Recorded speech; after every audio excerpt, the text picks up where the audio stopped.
What's up, everybody? Welcome back to a new video. We are officially in San Juan, Puerto Rico. I got here a couple of days ago. This is my third day here, and a lot has gone down and a lot has happened, and I had a lot to talk about. Just wanted to start off here so you guys can enjoy the view from the old part of San Juan. Alright, let's get into it. As amazing and euphoric as Miami was, it's been a little bit different on this trip. And I think there's a lot of reasons for that. So I'm going to start from the beginning. I'm going to start from me arriving to my hostel. So here's what happened.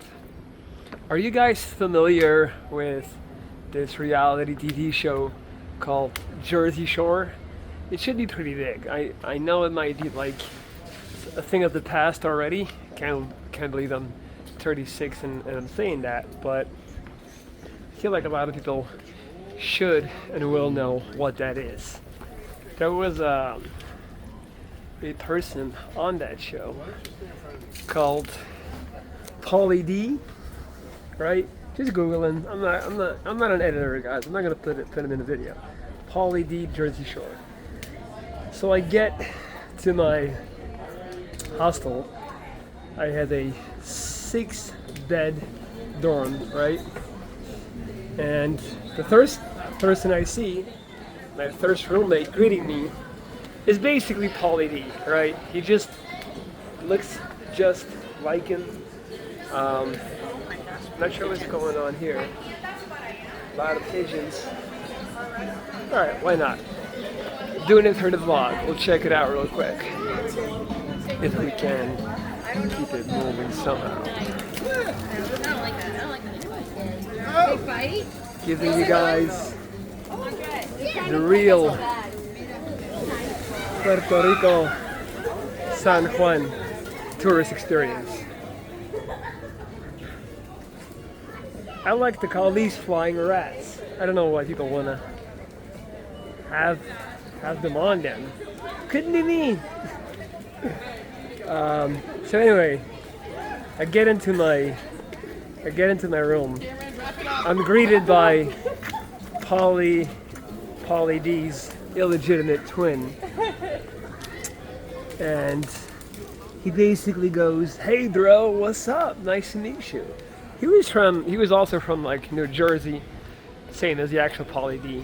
And within a couple of minutes, he offered me an edible. He's like, "You smoke?" I'm like, "A little bit, itty bitty bit." And so he offered me.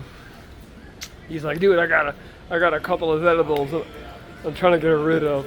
Excuse me, because he was flying back the next day. So I was like, might as well. I don't think I can pass. I was like, might as well take the edible, like hold on to it and see what I do. It's nice to have options, right? Alright. Now here's how you know you're a real crackhead when it comes to weed. When you tell yourself at 3 p.m. like, let me just hold on to that, and I'm sure I won't use it anytime soon. So we're about 4 hours later that day. It's 7 p.m.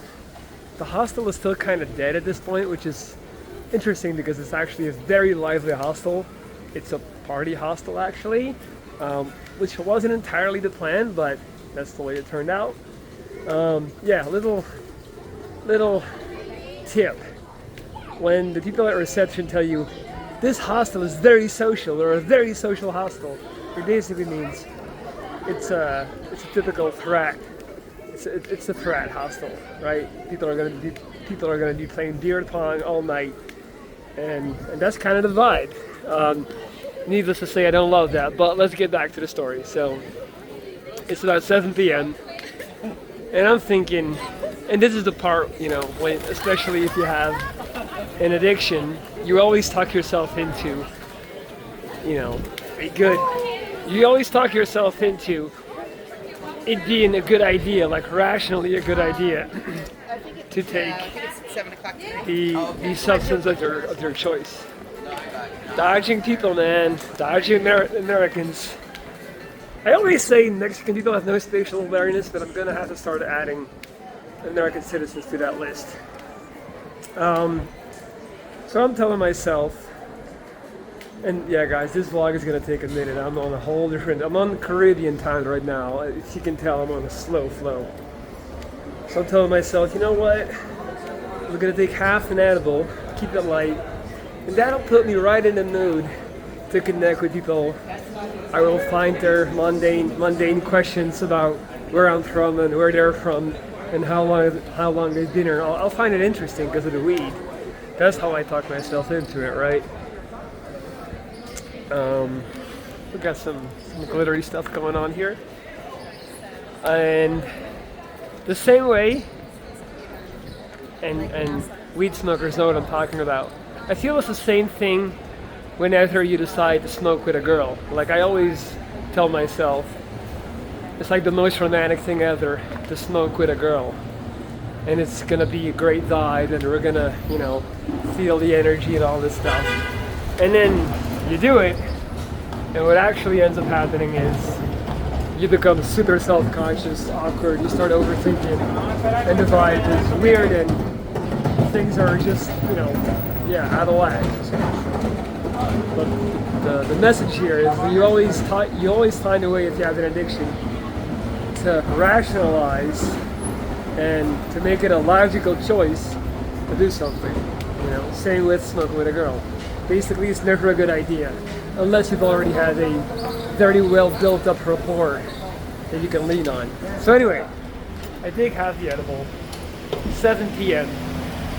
and yeah, I proceeded to go onto an intergalactic journey at record pace. I was like, God damn, Pauly D, he got me. When really, I got me, he didn't get me. You know, I should have known. That's always the case with edibles. So initially I was like, alright, let me just ride to wave. I'm sure it'll wear off. Let me chill. So there's like a hammock area in the hostel. There's always a hammock area, right? And I spent 2 hours without a phone. I feel like that's important to add.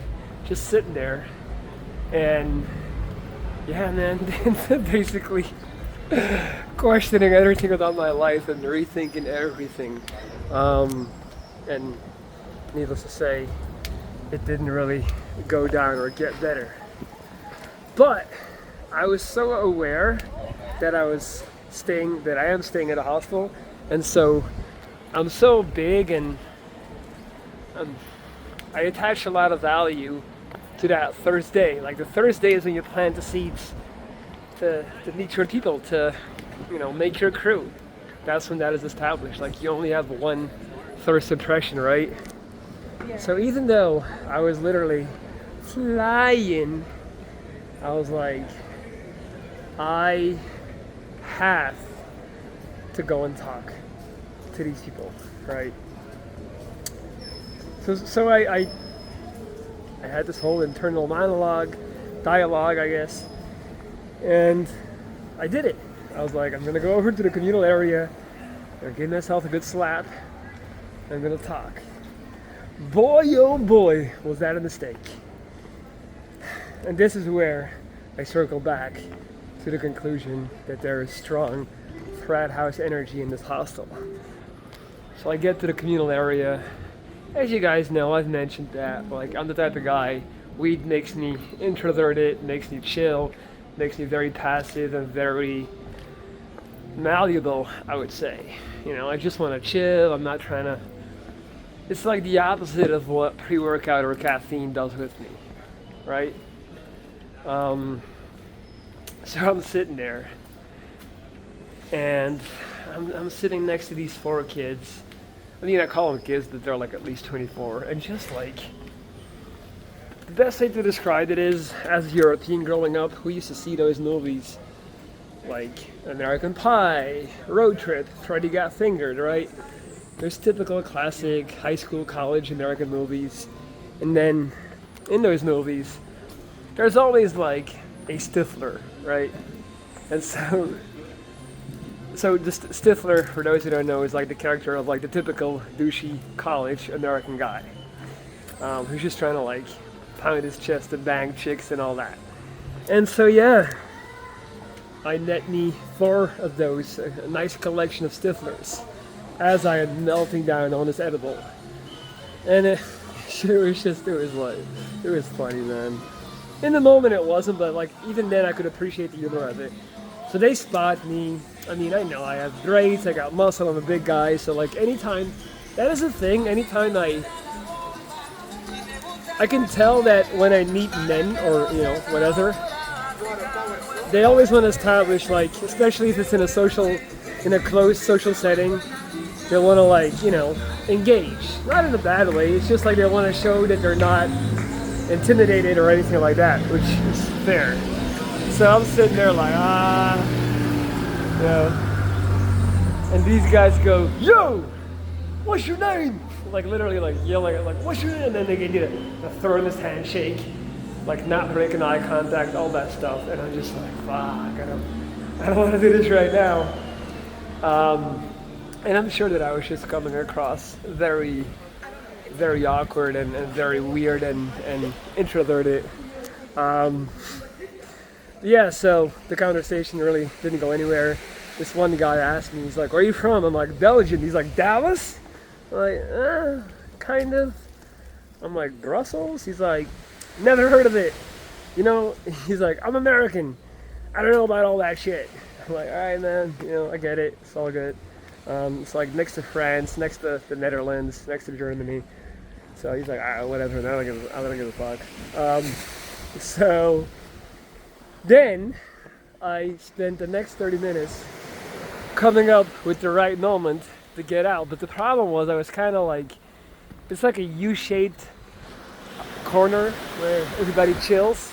And I was down there at the bottom part of the U. So I was like kind of cornered on both sides. And again, when you're in that mode, you just don't want to, you know, even getting up when I was saying something, your mind is weird. But then finally there was like a tiny little distraction, and I was able to seize the moment and get the hell out and retreat, run to the hills, run to my room, where then once again magically Paulie D reappeared. And I like to think he's a real person. I like to think he's not a figment of my imagination. But so he reappeared and he's like, how you doing, boss? You trying to go out tonight? And I'm like, nah, man, I'm good. I took half of one of your edibles. He's like, how you feeling? And I'm like, I'm pretty big, man, pretty destroyed. He's like, oh, that's funny. Like, normally, like, I make those cookies myself. I grow my own weed, so I never get, like, any point of reference from somebody else. So I'm glad to hear that they're strong. And then he was like, dude, I feel kind of bad. You don't feel fucked up, right? You're okay. I'm like, nah, man, you're good. Don't worry about it. So I passed out, and that was that. So, and here's like, all of this was just like foreplay for the real topic of this video. Again, like taking it real slow. We're on vacation, so, hey man, it is what it is. That's the energy, that's the type of time I'm on right now. So, next day, I'm still woozy from the edible. That's another thing I don't like about edibles. It stays in your blood, because it's in your stomach. It doesn't really, like the next day you're still like, you're still out of it. It's not like a joint. And so, I'm like, alright, second day, gotta redeem myself, gotta make an effort here, gotta connect with the folks at the hostel. Let me turn around because this is not going anywhere. And so, yeah, I did that and I tried. And so I actually tried to go out last night with people in the hostel. And I have to be honest and say this has to be by far, and I'm not going to jump to conclusions. I'm not going to be like, I'm too old for an hostel. It's my age. It's this. It's that. Like, it happens. It's also spring break right here, right now. So that means that like, it's a lot of young people from the U.S. here right now.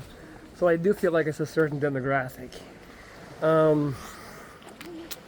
And what I'm trying to say is, I try to blend in, connect, make some friendships. And I don't know what it is. I don't know if it was the first night of me being weird as hell. Could very well be the case.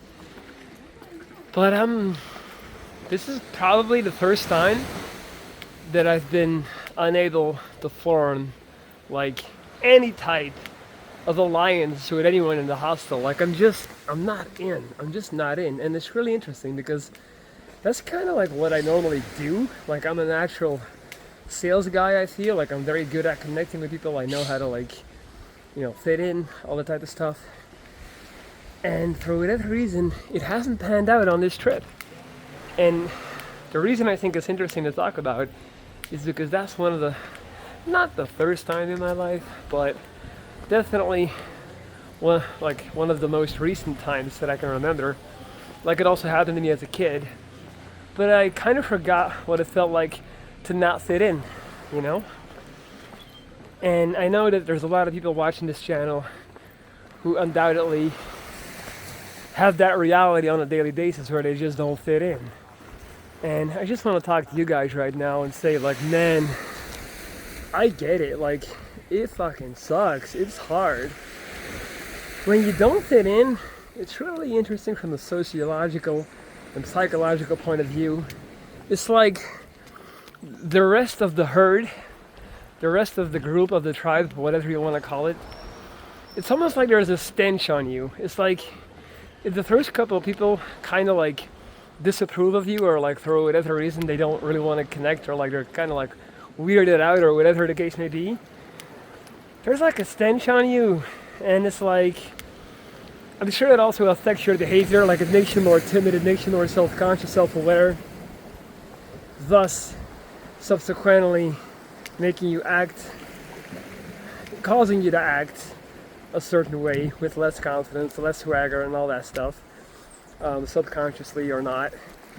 And then again, that kind of like spilling over into like the others also like not vibing with you.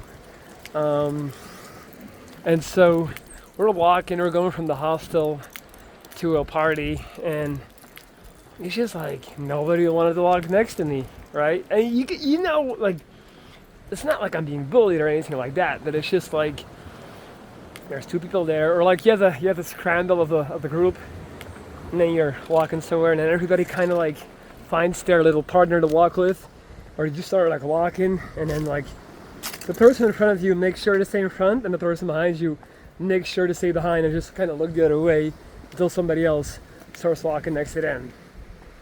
It's like, it can be a coincidence the first time, but after a while you notice like, damn, like I'm really the odd one out. And so I've definitely been the odd one out on this trip, in this hostel. Haven't made a single real, again, alliance or buddy, which normally I'll make like 6 or 7 the first night. And yeah, it can do, naturally the mind wanders and starts, going like, what could it be? What might the reason be?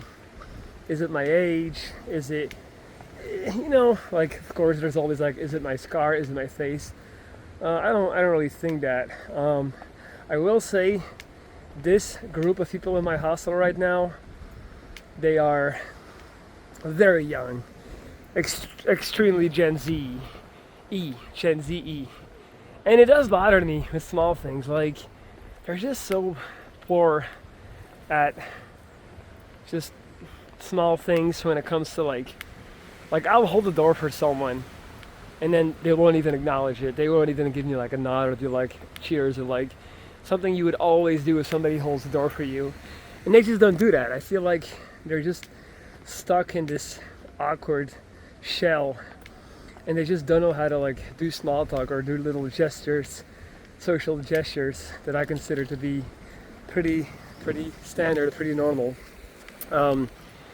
And then also they're just not able to make decisions or to take the lead on anything.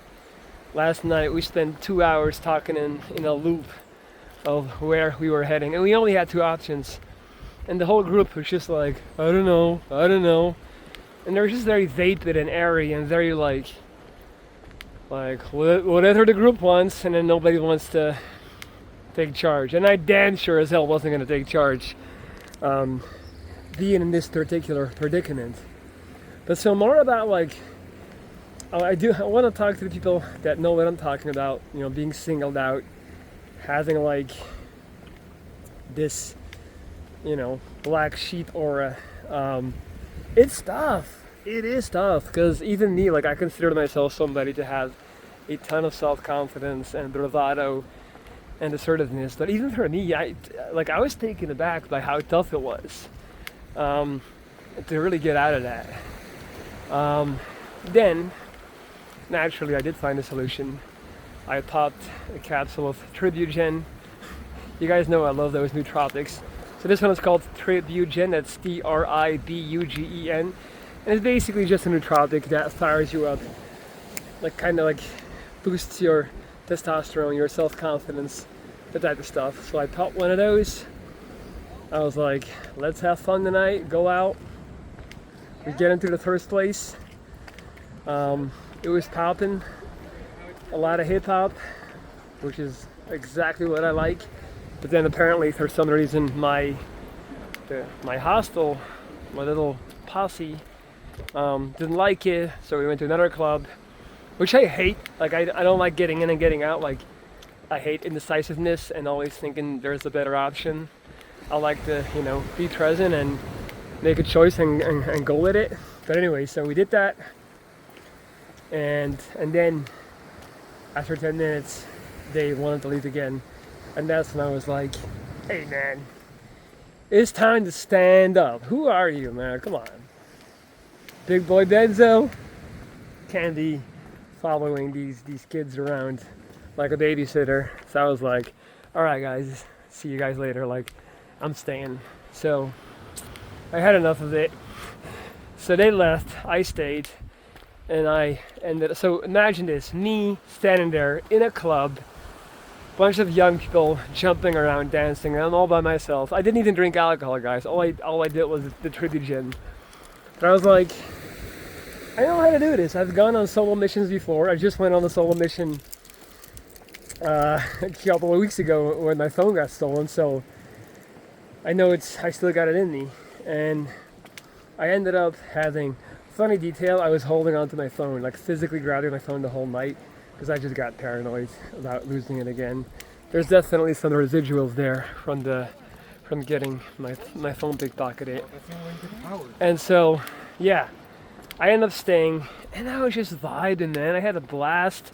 I was dancing. At some point, this girl comes in with her friends, super beautiful, looking like a young Beyonce. I kid you not. I'm not exaggerating, she was drop dead gorgeous. And we like lock eyes, and she just comes next to me, and she does like a little dance, and I'm like, hey, what's up? And I do a little dance, and then she keeps going with her friends, and then I was just there for like an hour, doing my thing, vibing, you know, just dancing. They were playing all the hits. They were playing T-Pain, they were playing Drake, Chief Keef, like all of the stuff that I like. So then at some point she actually came back, and man, we danced, or I guess I should say she danced on me. You know how that goes. She was whining, as they say in the Caribbean. You know, she was doing that type of dance where it's just like, kind of looks like you're having sex. Yeah, it was pretty amazing. Not gonna lie. Kind of really loved it. It was kind of the highlight of my trip so far in Puerto Rico. And just like, I felt like it was just this reward for overcoming the awkwardness and weirdness and self-consciousness of being the odd one out in a group. Like, whenever in doubt, let the group go. Go on a solo mission. Go straight commando. Go straight Rambo in this bitch. And just bang it out. And that's what I did. And I got rewarded, you know. So I got her Instagram, and well, that's another story. But yeah, no, and then not too long after that, then I stayed for like another hour, danced, and went home, and had a really good night.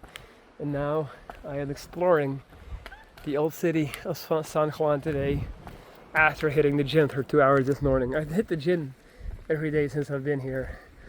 It's hard to explain, but it's just like, to me, that's like such a big part of my vacation, hitting these gyms in gyms that I'm not familiar with. I love that. I love visiting new gyms and just destroying them, you know, like taking over. So I did that. Yeah, no, that's basically it, guys. That is the story. Funny, one last bit. This morning I'm having breakfast, and one of the girls is sitting next to me that was in the group that left. And she was talking about, she was like, man, last night all the bars sucked. Like, we had to leave. There was all this American music that you can't dance to. And I'm like, which artist do you mean? Like, what music can't you dance to? And she was like, you know, it was like Drake. You can't dance to Drake. I was like, you gotta be kidding me. You can't dance to Drake? That's like, he's literally the soundtrack to my 20s. Like, I grew up listening and dancing to Drake. How can you not dance to Drake? Funny, man. Definitely becoming an old head. I never thought I would hear those words uttered. Can't dance to Drake. And I was just like, you're absolutely crazy. You can definitely dance to Drake. Matter of fact, Drake is the party music. People sing along when Drake comes on. It's a vibe. But anyway, that's about it. I hope you guys are enjoying these sights as much as I am. It is very beautiful out here, I will say. That being said, though, so far, Puerto Rico does not strike me as a place that I'll come back to. I'm very happy I'm here and that I decided to check it out. Definitely feels less Caribbean than the Dominican Republic. It feels very American. It feels like the US, but on an island in a lot of ways. Which, like, you guys know, I love the US, but that's not what I was looking for here. So if I had to come to the Caribbean again, I would probably pick Dominican Republic again. But yeah, all in all, having a really good time. Really taking the time to be present, to take in a lot of stuff. I also just noticed that it's really nice to be off of work and to be fully on your own. I just really love being alone, which is something that I forget due to my living situation. I'm living in a co-living and I have a bunch of roommates, so I never really get to be alone. And it's fine, and I love them. I love my little family. But being out here has made me realize how much I did need that.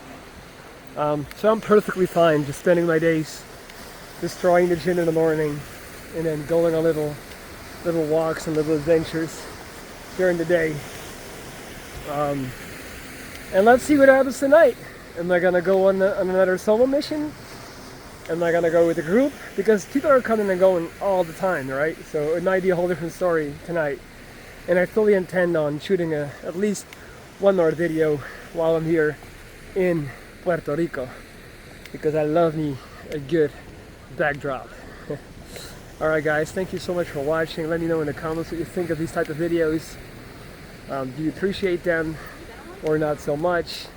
I think the people that have been with this channel for a while, they will, because this is what I'm kind of about.